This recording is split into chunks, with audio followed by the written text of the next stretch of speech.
Hello guys welcome back to my YouTube channel आसान नतुन video আপোনালোকক স্বাগতম জনাইছো। আজি দক্ষিণ দলদলীয়া গাঁৱত অনুষ্ঠিত কৰা অবিৰত ভাগৱত পাঠৰ দ্বিতীয় বৰ্ষৰ কেনেকুৱা ধৰণৰ অনুষ্ঠান হৈছে সকলো আপোনাক দেখাম। বলক আই মাতৃসকলে তেওঁলোকৰ পৰম্পৰাগতভাৱে পানী তোলা এটা যি পৰম্পৰা নিয়ম সেইটো কৰিবলৈ গৈছে। সকলোখিনি আপোনালোকক দেখাবলৈ কেৱল চেষ্টাহে কৰিছোঁ। আৰু কি তেওঁলোকে ভক্ত বা ৰাইজ এয়া সকলোৱে পানী তুলিবৰ কাৰণে আগবাঢ়িছে। এটা সুন্দৰ অনুষ্ঠান আপোনালোকলৈ আগবঢ়ালোঁ। যদি ভিডিঅ'টো আপোনালোকৰ ভাল লাগে চেনেলটো ছাবস্ক্ৰাইব কৰিব, নতুনকৈ যিসকলে আহিছে, আৰু লাইক এটা নকৰাকৈ নাথাকিব।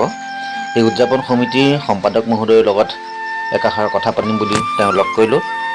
তেওঁৰ পৰা শুনোৱা হওক। আজি উদযাপন কমিটিৰ সম্পাদক আমাৰ লগত আছে, তেখেত নাৰায়ণ দাস ছাৰ হয়, আমাৰ শিক্ষাগুৰু হয়। ছাৰ আপোনাৰ ইয়াত কেইবছৰ হৈছে? আমাৰ এয়া মানে দ্বিতীয় বৰ্ষৰ অবিৰত ভাগৱত পাঠ। আমি ৰাইজৰ প্ৰায় পাণবাই বোকাখাটৰ এটা ব্যাপক অঞ্চলৰ পৰা ধৰি এইফালে ৰঙাগড়া, ৰঙামাটি, মহুৰা আৰু এইফালে আপোনাৰ গৰুমৰা আৰু অসমৰ বিভিন্ন ঠাইত আঞ্চলিক ভিত্তিতে দ্বিতীয় বৰ্ষৰ প্ৰথম বৰ্ষৰ আৰম্ভ পূৰ্ণভাৱে আমি আমাৰ কাৰ্যসূচী শেষ কৰিলোঁ। আৰু যোৱাবাৰ মানুহৰ ৰাইজৰ সহায় সহযোগিতাও যথেষ্টখিনি পাইছোঁ। আৰু কি হৈছে যে ধৰ্মৰ প্ৰতি, আধ্যাত্মিকতাৰ প্ৰতি যে মানুহৰ এটা অন্তৰত সদায় ভাৱ সোমাই থাকে, প্ৰভুজনৰ প্ৰতি যে শ্ৰদ্ধা সোমাই থাকে, এই অনুষ্ঠানটোত আমি অনুষ্ঠিত কৰাৰ পৰাই গম পাইছোঁ। তেওঁবিলাকে অতি মানে নিস্বাৰ্থভাৱেৰে সকলোৱে আহি সহায় সহযোগিতাৰে দান বৰঙণিৰে আমাক উৎসাহিত কৰি এই কৰ্মখিনিক সাফল্যমণ্ডিত কৰাত সহায় কৰিছে। গতিকে সকলোকে আমি ধন্যবাদ জ্ঞাপন কৰিছোঁ। ছাৰ সময় দিলে তাৰ বাবে আপোনাক বহুত ধন্যবাদ থাকিলে। আপোনালোকৰ কৰ্মভাগ যেন বৰ্ধন হৈছে তাৰ কামনা কৰিলোঁ। ধন্যবাদ, থেংক ইউ।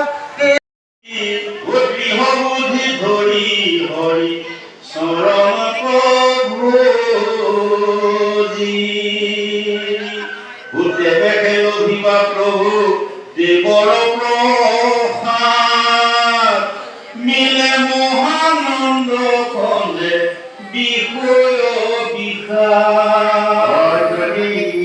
মাধৱৰ কথা শুনি মনত নাদৰে তিৰুলৰে ভোজনা নৰকৰ ভাগ এতেকে নিলে হৰি কথা অনুৰাগ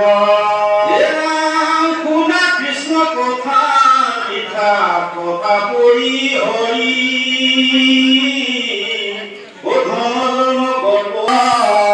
কৰি বন্ধপূৰ্ণ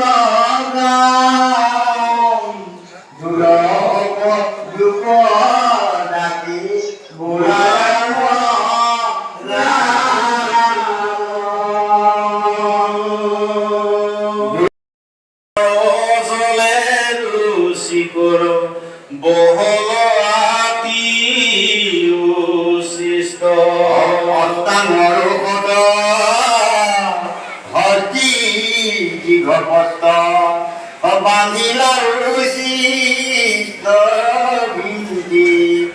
অঞ্চলত নেতাৰ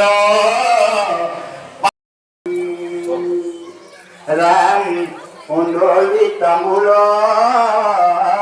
সন্তাকাৰী ফলত অতাল নাই গল ফল আশ্ৰ আমলকি দৰা হৰিতকী অনবেদে ভলা। অবিৰত ভাগৱত পাঠৰ লগত সংগতি ৰাখি এখনি গ্ৰন্থ স্মৃতি গ্ৰন্থ উন্মোচন কৰা হয়। তাৰে কিছু দৃশ্যাংশ আপোনালোকলৈ আগবঢ়ালোঁ। সম্পাদনা কৰা হওক ভিগু কুমাৰ দাস।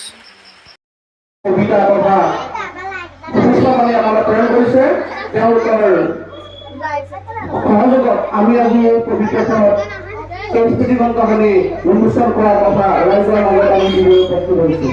আৰু এই কবিতা তথা আমাক প্ৰেৰণ কৰিছে তেওঁলোকৰ সহযোগত আমি আজি এই পবিত্ৰ সংস্কৃতি গ্ৰন্থখনি উন্মোচন কৰাৰ কথা ৰাইজৰ মাজত আমি দিবলৈ প্ৰস্তুত হৈছোঁ। আৰু এই